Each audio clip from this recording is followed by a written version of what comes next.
श्रुति स्मृति पुराणानाम्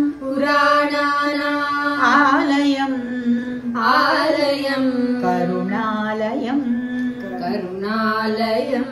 नमामि भगवत्पादम्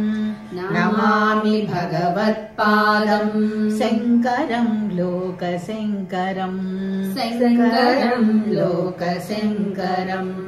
नारायण समारम्भाम् व्यासशङ्कर मध्यमाम् अस्मदाचार्य पर्यन्ताम् वन्दे गुरुपरम्पराम्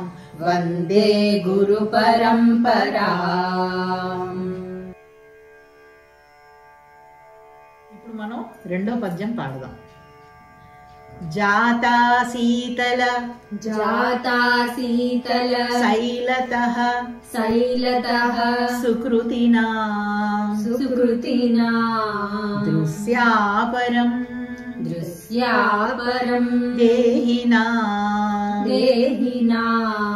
లోకానాం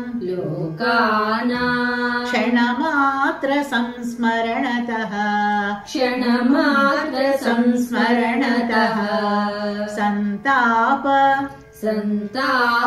విచ్ఛేదిని ఆశ్చర్యం బహుకేలనం వితనుతే నైశ్చర్య మాభిప్రతి కంపాయాస్తటసిన్ని కాపితటిని కారుణ్యపాదోమయీ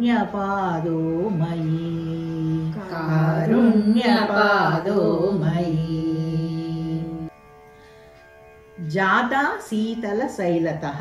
జాత అంటే పుట్టడం, శీతల శైలత అంటే మంచు కొండలలో నివసించేటువంటి ఆ కామాక్షి పార్వతీదేవి. జాత శీతల శైలతః సుకృతినాం అంటే ఏంటి, చాలా పుణ్యం చేసుకున్నటువంటి వాళ్ళకి. దృశ్యాపరం దేహినాం ఆవిడ కనిపిస్తుందిట. దృశ్యం అంటే కనిపించడం. ఆ సత్పురుషులకి పుణ్యవంతులకి ఆవిడ కనిపిస్తూ ఉంటుంట. దృశ్యాపరం దేహినాం. లోకానాం అంటే లోకంలో ఉన్నటువంటి ప్రజలందరికీ కూడా క్షణమాత్ర సంస్మరణతః అంటే ఆవిడ్ని క్షణమాత్రం కూడా ఆవిడ్ని స్మరణ చేసుకుంటే ఆవిడకి సంతాప విచ్ఛేదిని, ఎవరెవరికైతే సంతాపం దుఃఖం ఉంటుందో అది విచ్ఛేదం అయిపోతుంది అన్నమాట, అంటే లేకుండా పోతుంది. ఆశ్చర్యం బహుకేలనం వితనుతే. ఆశ్చర్యం అన్నమాట. ఆవిడ దయ, కారుణ్యము, జాలి ఇవన్నీ మనకి ఆశ్చర్యం కలిగిస్తాయంట. కంపాయాస్తటసిన్ని కాపితటిని అంటే ఆ కంపా నది తీరంలో నది ఎట్లా నిశ్చలంగా ప్రవహిస్తూ ఉంటుంది, అలా నిశ్చలమైనటువంటి మనసు కలిగినటువంటి ఓ కామాక్షిదేవి నా యందు ఉండుగాక అని ఆ కవి పాడుతున్నాడు అనమాట. కంపాయాస్తటసిన్ని కాపితటిని. కారుణ్యం అంటే ఏంటి, అంధకారం, మనలో ఉన్న అంధకారాన్ని పోగొట్టేటువంటి కారుణ్య పాదోమయి. అమ్మా నిన్ను నేను నమస్కరిస్తున్నాను అని దీని అర్థం అనమాట. మనం ఒకసారి మళ్ళీ పాడుకుందాం.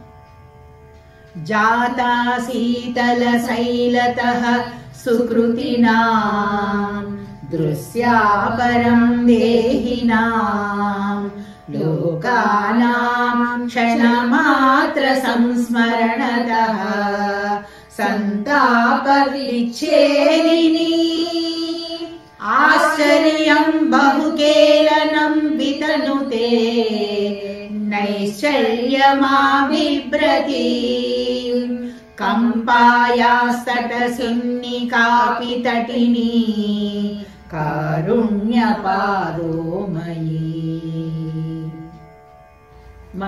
మనం కలిసి ఇప్పుడు మళ్ళీ పాడదాం.